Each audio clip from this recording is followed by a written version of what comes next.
early. Yes. Good evening. Good evening to me, Tovah. and good evening to my guest somewhere in Italy. You'll tell me in a minute.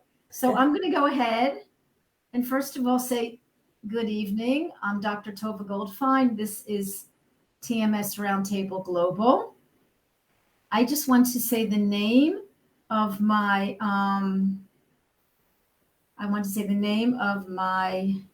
guest. Okay, Miriam Gauci. Yes. Bongiovanni.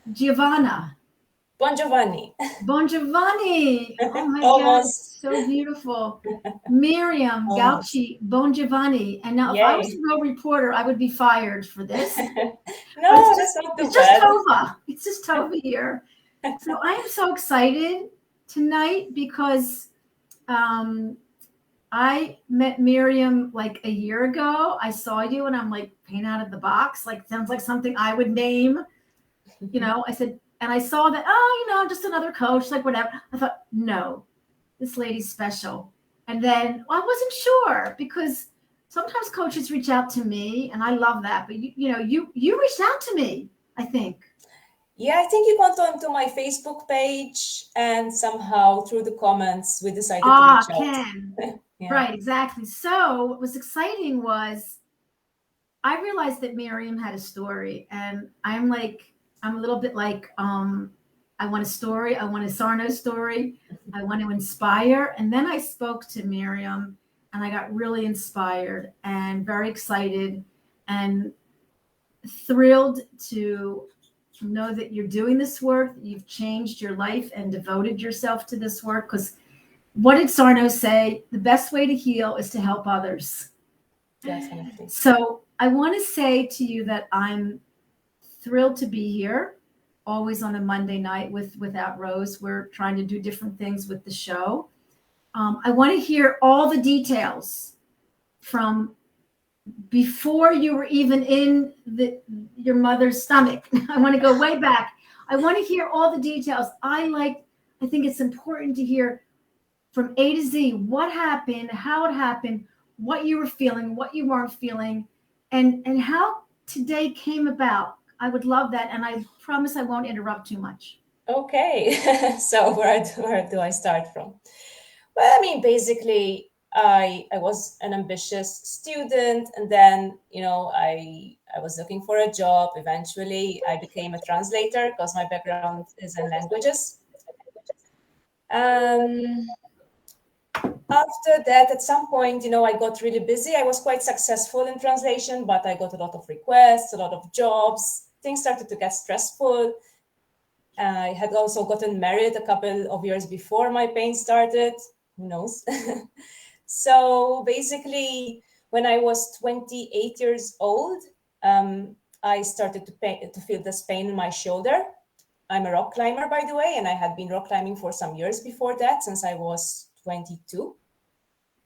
So I thought it was a rock climbing injury, and maybe it was in the beginning, who knows? And but somehow, I went to CFPT for the very first time in my life. I never had any major injuries or health problems before. And anyway. Nothing, no accident, no fall, nothing. You weren't. I remember a pull, and I remember something, uncomfortable, but not that I went home feeling injured. No. So who knows? But yeah, it didn't get better. At times I thought it would.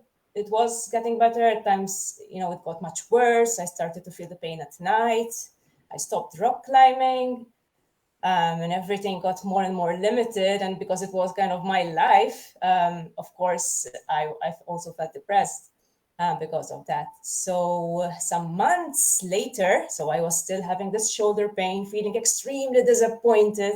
I remember in my case, rather than fear, it was mostly disappointment, each time the symptoms recurred. But disappointment isn't a feeling. So what the feeling was? Anger?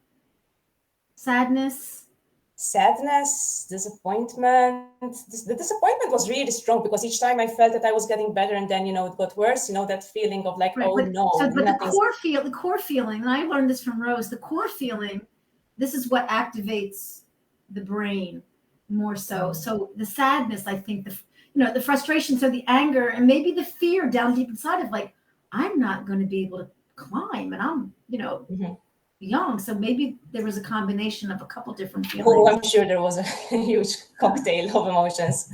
I didn't feel angry in the beginning, but that came out later. So I'm sure, there was anger. Yeah. So then after some months with shoulder pain, I got an MRI in the shoulder, and they suggested that I have surgery because I did have a ligament that was kind of torn off from some point. It's called the HAGL lesion. Yes. Yeah. So there was something not quite perfect with my shoulder. So I was, recommended to have surgery. The funny thing was, when I went to see my surgeon, he told me that it didn't quite make sense. He said like he could fix the ligament, but he couldn't guarantee that it would solve my pain. So that was like, oh, why am I doing this if, he can't guarantee that he can solve my pain? Why is he finding all of this strange? He's the best surgeon in my country. So obviously, and I was very scared of the surgery, extremely scared, because I had never had surgery. So basically, about a week before the surgery, I woke up with piriformis pain and sciatica pain. First in one leg. You were scheduled for the surgery? I was scheduled, yes. Yes. So first in one leg, then in the other. I could barely walk. It was very painful. And I thought like, why should I have surgery when I have this new problem, which sounds much worse now? Wow. It feels much worse. So actually, I canceled it. Thank God for the leg pain. Yeah, I just had a shot for my piriformis because it was so painful at one point. But still, didn't quite go away. So then the following summer, I still had leg So how pain. many years was this? You said 6 years, I think? No, it was over the course of a year. So this was all over the course of a year. Okay. So the sciatica and piriformis pain was around 6 months after the shoulder pain started. Okay. So for no reason. For no reason. Well, maybe we'll find out the reason. Oh, I know the reason. I was so scared of the surgery. Okay, but also, can I ask you a personal question on the record? Like, what happened when that shoulder started to hurt? What was going on? You got married and you do this or that. Like, what was going on? Yes, there were several things I think going on. So first of all, I was dissatisfied with the way my career was going. Well, it wasn't going anywhere. I was just getting job after job after job with no prospects for development. So that was one thing. And I was getting really annoyed and frustrated at the calls and the phone calls coming in. So that was one reason. I also had like 2 disputes in the years before, like one related to my previous employer. So I had to, anyway, it was kind of a legal dispute. Sure. And another one was a big thing. Yeah. It's a big thing for someone, because maybe no one likes conflict. Definitely not. Wow. Definitely not. What else was going on? I had 2 similar legal disputes in the previous year. So I was spending a lot of time at home because I worked from home as a freelancer, just getting these jobs, So I think it was, all a build-up really of anger, frustration, seeing myself go nowhere. Even in terms of career prospects, there weren't many.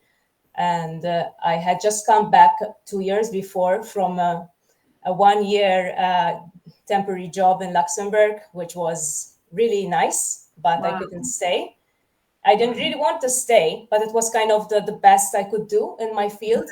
So having another conflict, another transition, another not going forward, not climbing in the way that you wanted to climb. Yeah, in more senses than one. Yeah. So I guess, that was the main reason of all this build-up of frustration. Until I was, let's say, 26, everything was kind of going forward. You study, you get your first job, you get a better job, you get an even better job, And for me, it culminated with this job in Luxembourg, which was kind of, I felt like at the top there, but I couldn't stay. I'm glad I didn't. But still, I guess maybe there was this conflict when I found myself at home doing the same work for much less pay and, much worse conditions. Yeah. So So I guess that was it. I'm not sure. Maybe there's something else as well. And then something told you about Sarno. Something happened about how this could be somewhat emotional or partly or. Yes. Yeah, I like to call it a coincidence, but I know you don't like the word, so. Okay, it's fine. And maybe it wasn't. So basically, yeah, that the following, so some months later, it got worse and worse, and I also developed nerve pain in both my hands, which actually got me away from the computer, and I stopped working as well because it was too painful to type. Wow. So it was around that time when we went on holiday with my parents. My mom had an accident. They had to fly her back by helicopter to Malta. I was still in this pain. And I felt like everything was going wrong. Wow. that was 2016. I felt that everything was going wrong. And then when they flew my mom back, and I felt like, I give up on all the treatments I've tried. And now this happened. I can't even have a holiday, whatever. I So kind of you felt like myself. You felt like a real victim.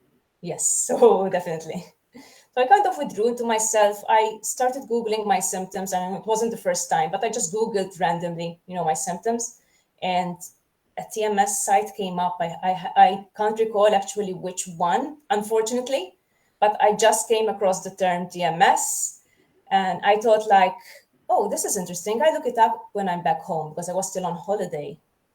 I thought I look it up. I bookmarked it on my phone. And when I got back home, I looked it up. And by the way, at this place, I had such bad reception. I don't know how I got through to this site, but somehow I did. That's an angel. Sorry. That's an angel.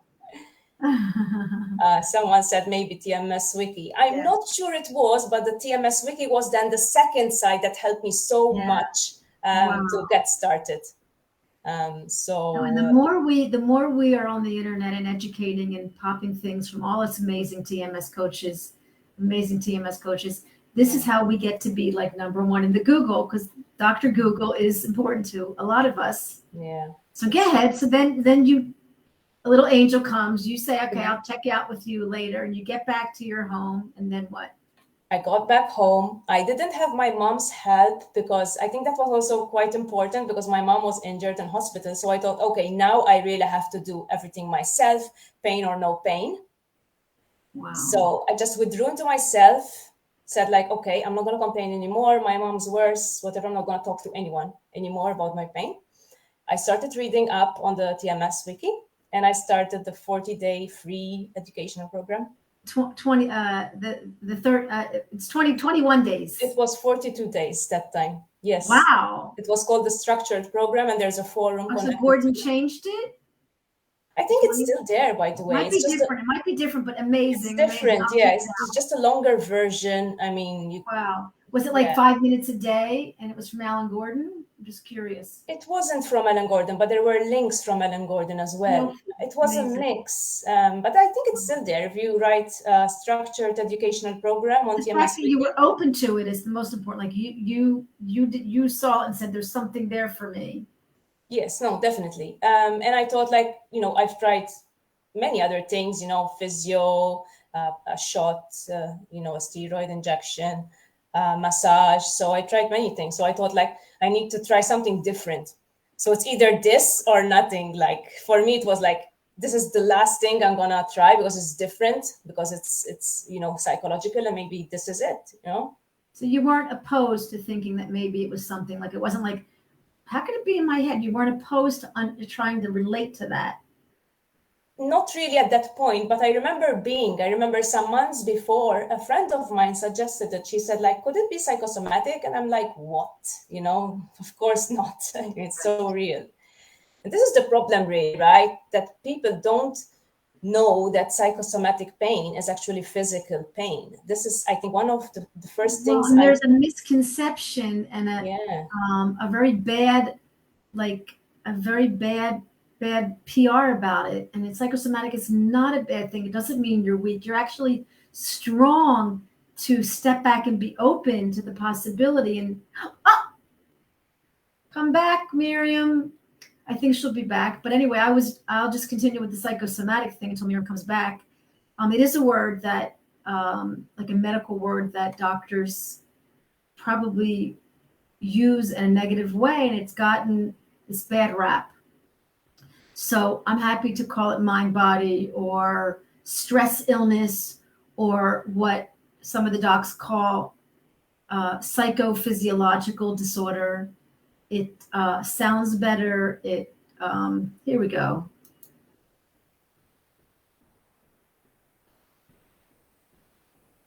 Come back, Miriam. Come back. You there? Oh, she'll be back. We were talking about the internet gods also helping us. Anyway, and I prefer not to use the word psychosomatic because it's not the, I mean, we're teaching a new language, and the language triggers people. I'll use the word stress illness or psychophysiological disorder. Mind body sounds a little new age, but we know the science on my website, all the science. Rose and I have a website, all the science. There's nothing new under the sun. This has been studied for years and centuries. And now after Sarno, may he rest in peace, kind of like Elvis, brought it to the forefront, it's now hopefully becoming everyday language. So Miriam will be back. I know that she's in an island in Italy and I'm in Israel. And she wasn't having great reception, even though we're close. So I'll speak a little bit more. But are there any questions for me while we're waiting for Miriam to return? She was also going to go into another room and join us. Any questions out there that we can answer in the meantime? Otherwise, I will talk about a show that we had 1 or 2 weeks ago. I love having people that healed themselves, and rather than call it a Saved by Sarno story, it's more that every few weeks we have someone on that has had a really profound psychological healing. And yeah, Miriam's might have taken a year, but others have taken way more, 4, 5, 6 years. Come back, Miriam. Are you there? You might have to go into your other room or on your phone, like you said. Yeah, anyway, so what happens is I find that it seems like all the people that I've seen, okay, wait, I'm talking to Pamela. Alan Gordon says, mindset is everything. How do I crush the doubt that I can do this? And fear of the pain. I know it isn't physical, but still doubts my ability. I'm going to address that in a minute, Pamela. It's a good question, and I can relate to it. Let's just see if Miriam can get on right now. No, not yet. Okay. Pamela, what's happening is that your fear of succeeding, and, you know, we don't crush the doubt. And I was talking to Dan Ratner about this, whose website and program is called Crush the Doubt. What you need to do is, and this is what Alan Gordon would say, is you need to accept your fear of failure. Okay, that you need to accept that it's the fear of the failure that's stopping you from healing more than the doubt. Because we don't kick away or push away or flick away or get rid of. That's another conflict. That's another fight. That's like beat the cancer. So you're not beating the pain. You're accepting the pain. You're understanding the pain. You're understanding that the pain is a perceived threat and that your brain thinks something is after you. So the brain is doing its job. It's doing exactly the job that you've been giving it. So what Rose and I like to do, and what I do in my own practice, and Rose does with her ISTDP, is she, let's see if Miriam's coming. Miriam, Hi. you're here. Am I? That's good. I've been hearing everything. I don't know what Thank you happened. for your patience. I'm just answering Pamela's wonderful question. Yeah. I've Pamela, been hearing everything and also seeing myself. I don't know oh, what's happening. okay. Now you're here. Yeah. You can understand that it's not Let's about see. crushing the doubt. And this is my bone to pick with Dan Ratner, who explains it very well. But he says crush the doubt because some of us, I've had people on the show that actually just crushed the doubt and they got better. But for someone like me and maybe Miriam and some of the people on my show, they couldn't crush the doubt. They had to embrace the doubt. What do you think? I think actually for me, that was the easiest bit. I think because it made so much sense to me that towards the end, like after around 4 weeks, I barely had any doubt. But did you crush it or did you accept it? I accepted it, and no, but I barely had any doubt that what I had was just TMS. After Yeah, around let's say you're using the word crush the doubt. How would you address that with a client who's not getting better, trying to crush the doubt? Okay, so first of all, I always like to start with making a case as much as possible for TMS. So we look at all the things that happened, all the stressors, all the traumas, especially what happened in the year or so before. We look at how the symptoms manifest, are they bilateral, what the doctor said, does it make sense or not, what the MRI showed. Sometimes it shows nothing, sometimes it shows something really minor, sometimes it doesn't correlate with all the pains that the person's having. So I get them actually to make a case, for the possibility that it's actually TMS. You just write a list, something I did as well. So anything that proves it. Exceptions, maybe the pain goes away while you're on holiday. Maybe it gets worse when you're having a stressful day. Just all of these things that indicate that there's a mind-body element going on, really. Right. Yeah. Now, okay, so I have a question from this client I told you about from Ireland, and I hope he's here, but I'll ask it in a minute. Because he's not fitting the typical, and I don't think there's typical, because this is not a science. This is not black and white, and this is not a textbook. Yeah. We're individuals, and I think from A to Z we could have symptoms, and it may not fit the Sarno 12 reminders or whatever. I think we have to believe. Anyway, I want to address that in a minute. Maybe he'll ask the question himself. Tell me more. Wait, you were talking. So tell me what you did. You started to read. Then what happened with your pain? Because it was a whole year. So yes, I started to read one lesson at a time. Some of the lessons were just success stories. You read a success story and it encourages you and motivates you, and you see yourself maybe in some of them.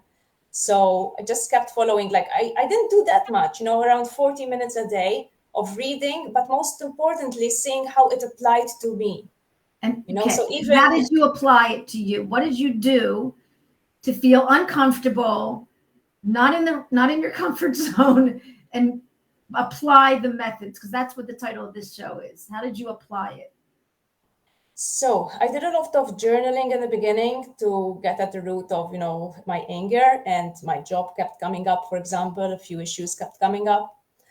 I started to walk a bit more than usual, and I started to become outcome independent.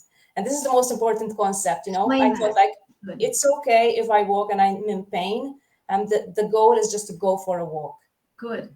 And if the next day I could go for a walk that's even 100 meters longer and I'm in the same kind of pain, that's still fine, because it shows that, just taking a longer walk doesn't mean that I'm going to be in pain. So good. I looked for clues everywhere, and I found them everywhere. I recalled, for example, when I had a previous holiday, it was just 4 days, but my shoulder pain had miraculously gone away. I saw myself in so many stories, and especially in Sarno's book, because I also read Healing Back Pain alongside the TMS wiki. Mm-hmm.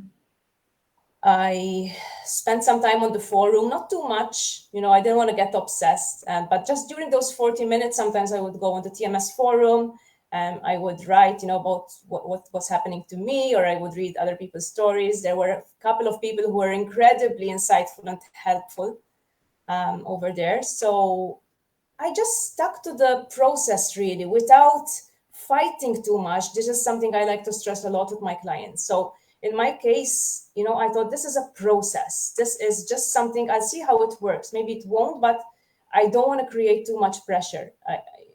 It came naturally, from what I've read also online, especially the concept of outcome independence, and that Alan Gordon describes so well. Not to get too obsessed, not to get too attached to being pain-free. Okay, so I want to finish. Let's ask Pamela or anyone out there, because this is what I say. Maybe this is a bit extreme.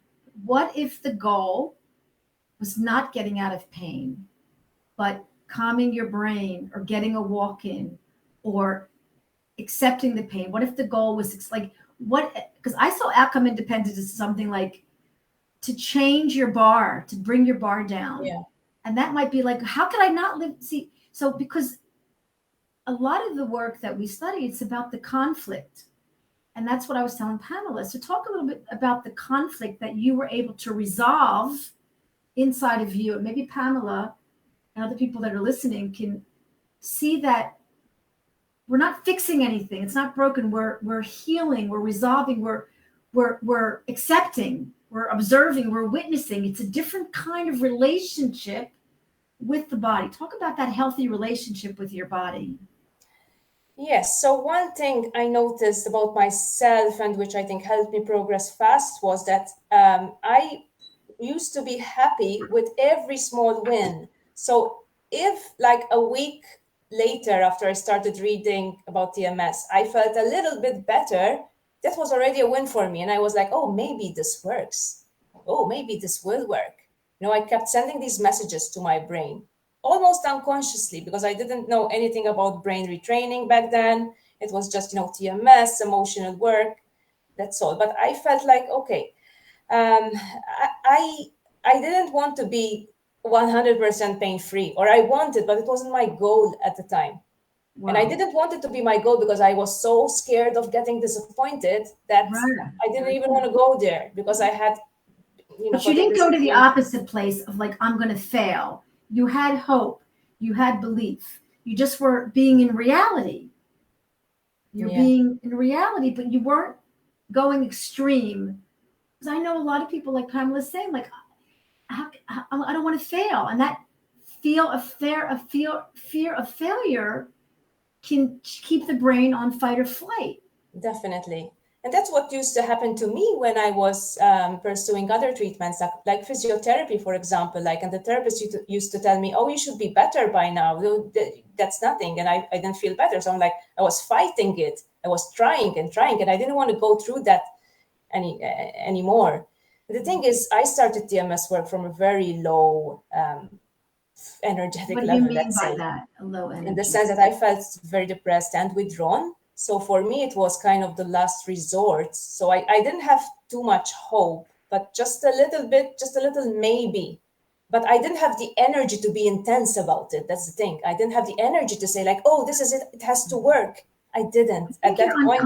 Your unconscious mind must have been like, you're worthy of feeling good. You have this, knowledge. You have this birthright of being out of pain. Like that's what each human being.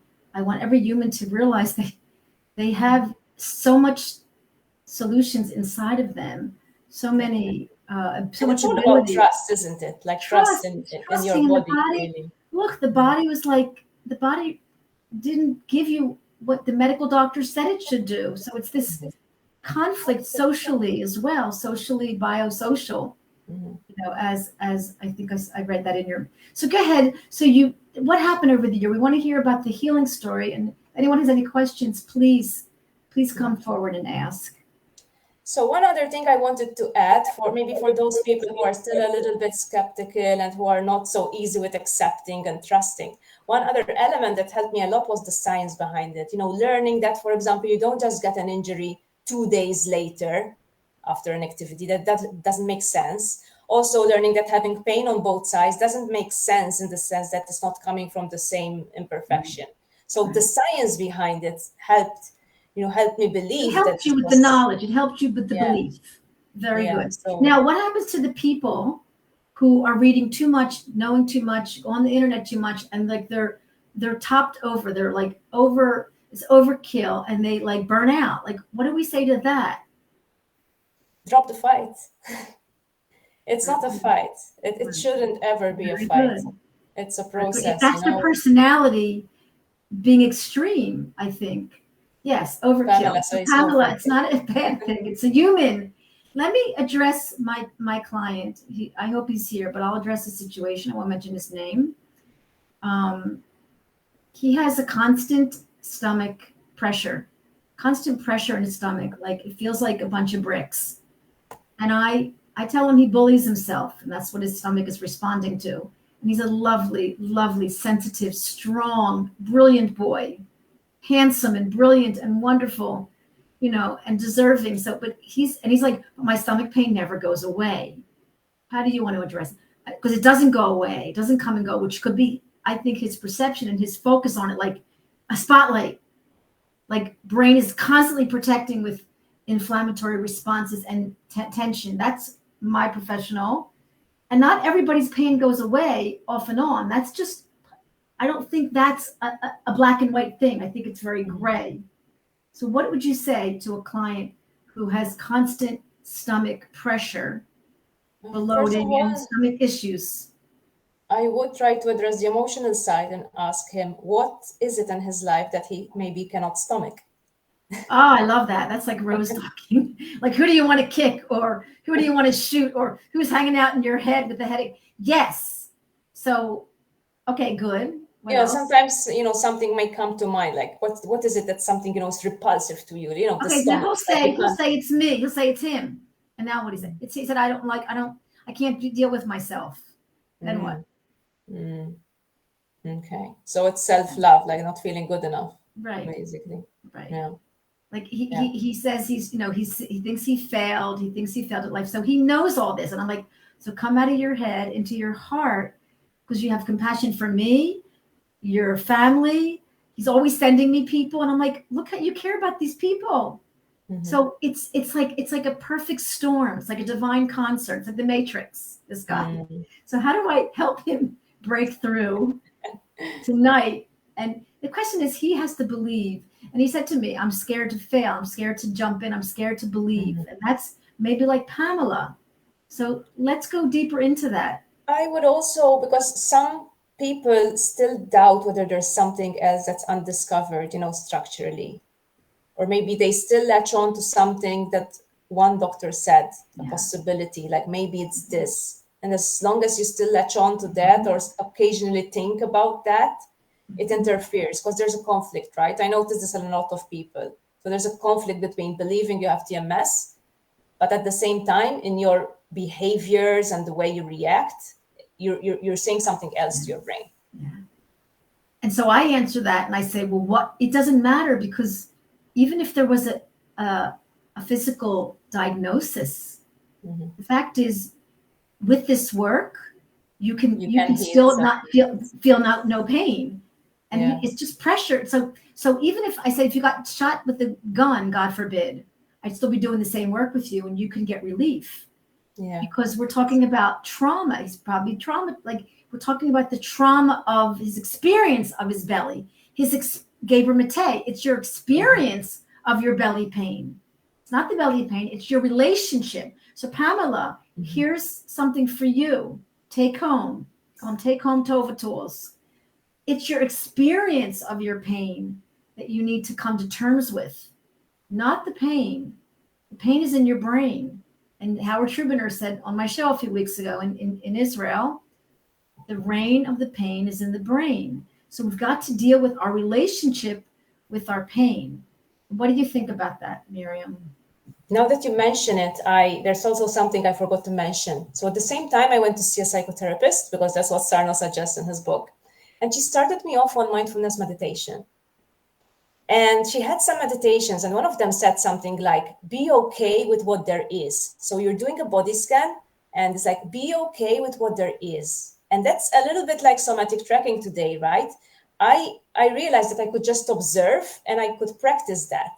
And that's such an important element of acceptance, that, I'm observing my body and being okay with what there is. Exactly. And not judging, not being critical, which, Exactly. and breathing. And I always say, with the inhale and the exhale, you're activating your parasympathetic nervous system, which is automatically calming.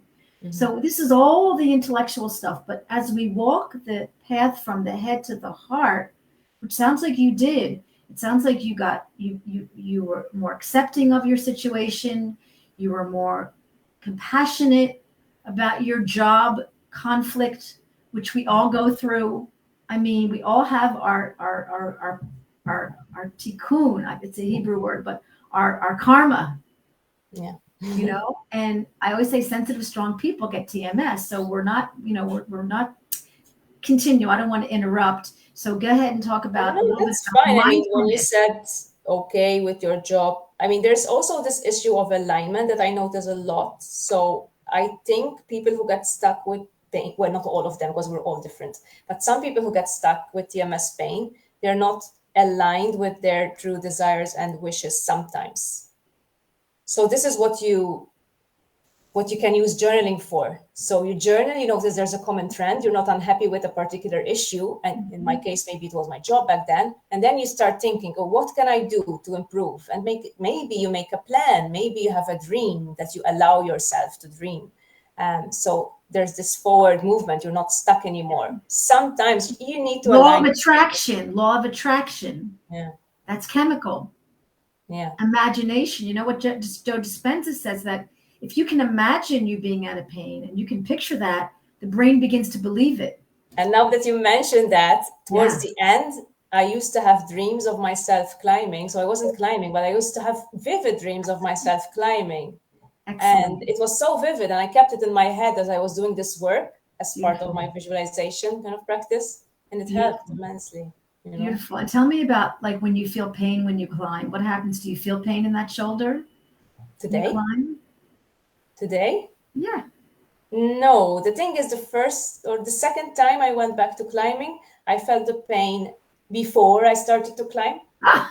Interesting. So that was a giveaway, that was something I loved, I loved. I'm like, okay, there it is. I was so sure. And no, honestly, I don't. And if you had pain when you climbed to Mar, because you talked about it tonight on the show, like, tell us how you would be compassionate and accepting of yourself. Usually I smile if I get the familiar pains. So this is something that helped me as well. Excellent. I started to smile, yeah. So if I get a hint of familiar pain, like sometimes I do get like a hint of sciatica here and there, or something that I know is TMS because I'm going through some stress. I stop, I observe it, and I smile like, oh, here you are. And just by smiling, you're sending this counter message to your brain that this is not dangerous. So true. And I think it was the smile, or it's not the hug, it was some kind of action, and that we're creating our own opioids. And I just learned about our own cannabis. We have all this. We have our own cocaine in our body, and we create it through acceptance, through compassion. This is what I've been studying, and it's everywhere. It's nothing I'm finding. It's just we're a pharmacy inside of us, and the body language. And look, the unconscious is becoming conscious. The unconscious is becoming conscious. That's what you're doing. You're slowly becoming. You're seeing everything. Look, what I call being naked with your clothes on. Here, Miriam, meet Miriam. Can you love Miriam not being at her best? Can you love Miriam messing up? Can you love Miriam making a mistake? What's Miriam like making a mistake? Is that a question? I want to know. Me getting very frustrated at myself after. But I mean, I have to say, like, okay, my pain ended quite fast, because I was so inspired by Sarno's work and by seeing such a speedy recovery. But it wasn't the end of my symptoms. I mean, some years later, I got insomnia. I didn't even realize it was TMS symptoms. So, wow, it's a work in progress. This summer, my project is not, for example, not to use the word should anymore. because I was being very critical of Good myself. goal. Good goal. Excellent goal. So it's like your personality isn't changing, but you saw some character change, Rose will talk about. And I think that's the accepting of who you are. Mm-hmm. That's and I mean, and it's ups and downs. I mean, okay, maybe you notice that you're more accepting at some point, but there's going to be times in your life when you are going to go back to your old self a little bit. You're going to be a bit more aware that you're doing it, but you are, and that's okay too. I mean, you just have to realize, you just have to be aware of what you're feeling, and see if you can let it go or not, see if you can actually take action maybe, but, either way. amazing. Really, really amazing. It is work in progress. Yeah. So that's another outcome dependence, is that I'm not going to do this. Like people say, well, when I'm out of pain, I'll do this. I'm let's change that around. I'll do this, so the question is, that's a biggie. It's a real biggie what you're saying. Can you chat about that? About you're seeing it as a journey and not, a destination, like it's ongoing, and your TMS will come and your symptoms will come when you're feeling anxious.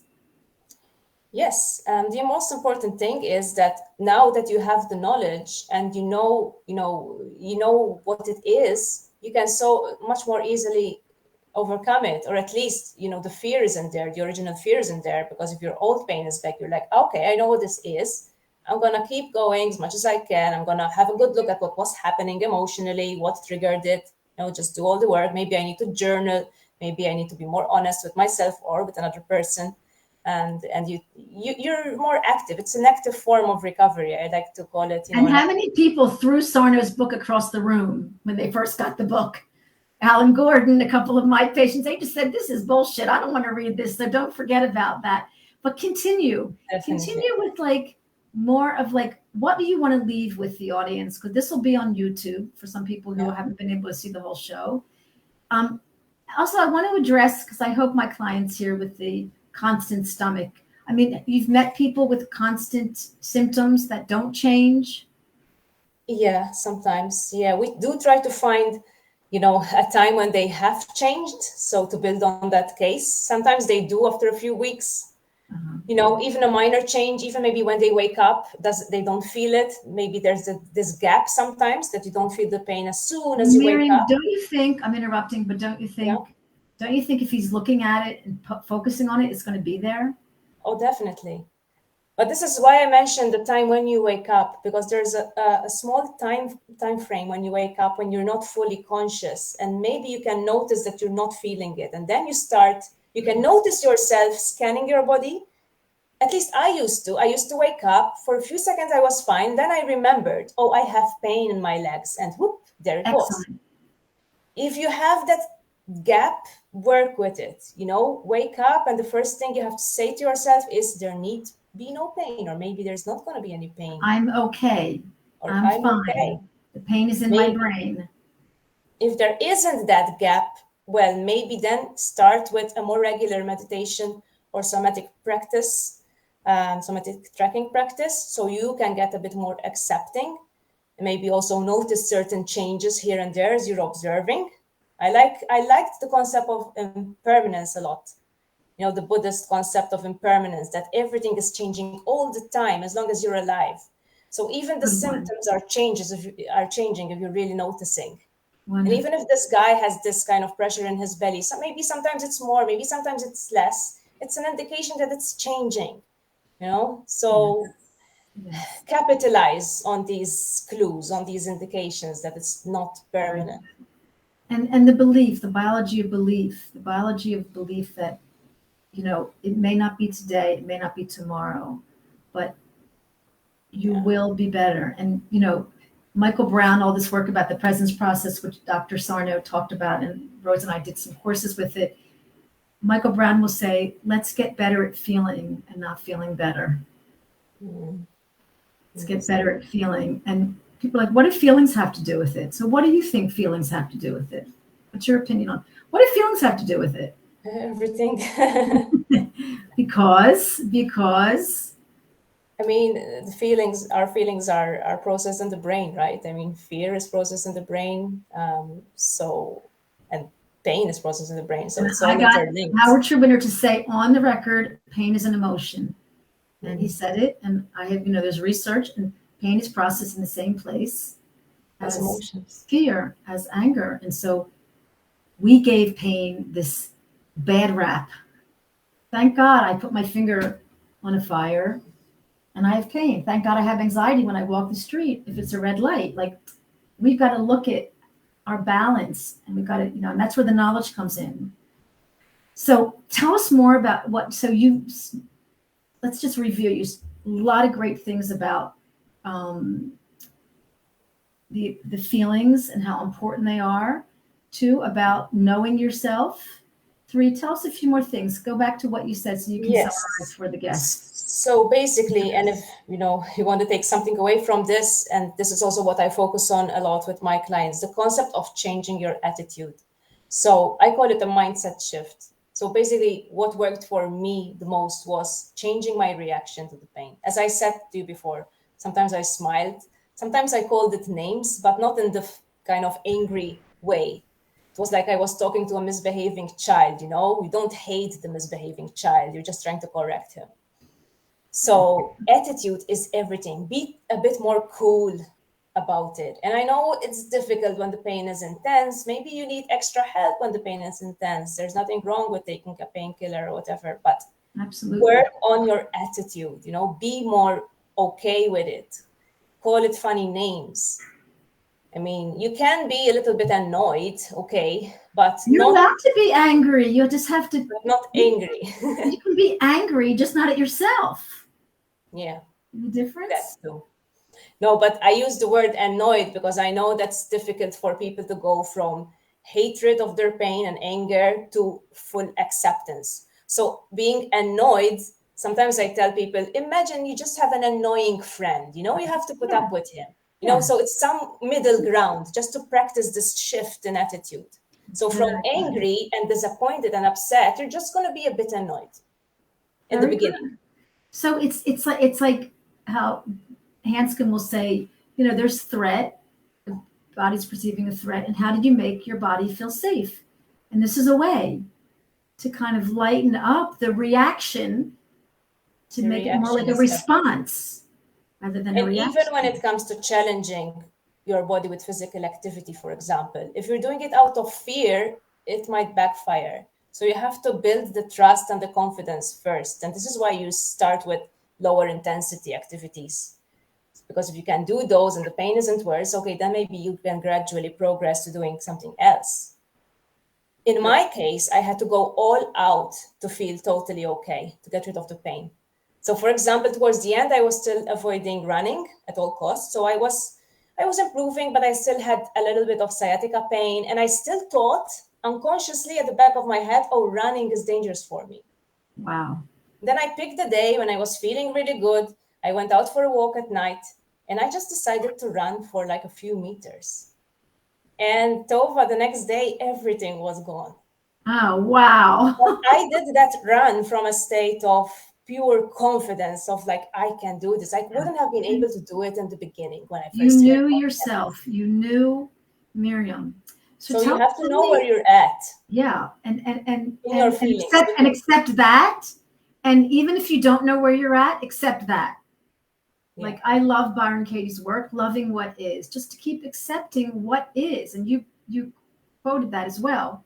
Let me ask you how Pain Out of the Box came about, your website and your Facebook page. Sure. And your work at Pain Out of the Box. So I did change job eventually a year and a half later. And instead of a translator, I started working as a content writer. So I learned a little bit of SEO and how to write for a website and stuff like that. My background was still in English. So I just decided to start a TMS blog alongside. So I just wanted to write and blog because I think writing is my strong point and I like to inspire people through writing. So just started off as a blog. And then I took a course. I wanted to become a coach because that was the only option available to me with my current qualifications. So then I took the coaching and MindBody Practitioner course at the MindBodyFood Institute in Australia. So after that, I started also offering coaching via my blog. Wow. So that's really how it started. Slowly, I just wanted to inspire people. But pain out of the box is it's true, pain out of the box, because it's not typical pain. It's not acute pain, it's chronic pain, but it's a really catchy name. Yeah, thank you. Nice brand. And for those of you who like to read, I encourage you to visit, because I sometimes get emails from people I've never worked with, so they haven't even paid me a cent, telling me, thank you for your website. That's, I healed. So you never know. Beautiful. Right. No, and that continues to help your healing. So, anyone else want to ask any questions before we wrap this up for the evening? The show will be on YouTube, and then Miriam is available at Pain Out of the Box. Outside. And Pain Out of the Box on website. And then, your Facebook page is Pain Out of the Box. It's Pain Outside the Box. Oh, so my Facebook page is Freedom from Chronic Pain TMS. Oh, that's you? Yeah. Okay. And your website, because it Pain Outside the Box. Outside the Box. I even love that even more. Sorry. And I think I got that while I was reading about TMS somewhere, because they say somewhere on the TMS wiki, you have to think outside the box for this to work. Yeah. So that's what inspired me, actually. I'm like, yeah, you have to think about pain outside the box. Very good. Yeah. It's really Wiki's helped so many people, and I haven't had chronic pain, so I didn't go there, but I've seen some of the great stuff that they put out, and it's a little bit of a different kind of site, because it's been going on. And when Far Smith was on our show, he talked about the beginning of that, and it's amazing. It's affected lots of people here in Israel. They've gone to Wiki, so it's incredible. It's an amazing resource. Yeah, absolutely. So we're going to say good night. Pamela, thank you so much for coming and sharing your heart. And thanks, Pamela. We're all here. We're all here. TMS Roundtable, it's all free information. Pain Outside the Box, it's all free information. And don't feel bad if you are taking time and not getting better, because that's another conflict. Because I've been following self-compassion, the study of self-compassion, the science of self-compassion. It's chemical. It's a chemical reaction. And I think to accept that the mind and body are intimately connected, is the chemical. Look, I'm using the word chemical because I want people to understand the power of what's inside, but not to feel guilty. Like when I say, oh, let's take responsibility for our pain, it's not to blame anybody. Maybe you want to talk for a minute about that. There's still some people in listening. Maybe you want to just talk about, because someone said to me, well, you can't blame someone for not taking responsibility. It's not their fault. And I think that's the compassion that Rose and I talk about so much, which is, can you chat about that? It's the sweet balance yet again, right? Between knowing you have to take responsibility, but being self-compassionate, not being too perfectionist about it, not being too hard on yourself. It's the same sweet balance as outcome independence. You have to do something, there's a goal, but you need to be independent from it. Right.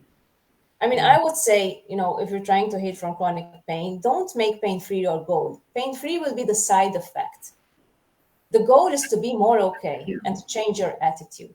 Excellent. And taking responsibility doesn't mean reading every book out there, following every program out there. Exactly. Taking responsibility means being aware, really, of what's happening inside. Hanscom says on the movie Love Heals, which is an amazing movie, love is awareness. So we're back to self-compassion. We're back to the chemical reaction of love. And people are like, oh, Dr. Tovah, you're so mushy. And I'm like, no, this is the science. There's so many ways to say it, I mean, some people talk in terms of energy, in terms of frequency, in terms of chemicals, but it's all really the same thing. Don't get confused. It's all really a shift, It is. And everyone can have their own way and their own road and their own journey, and no one's judging. We are not judging you. We are loving you and accepting you and showing you each week on the show the relationship.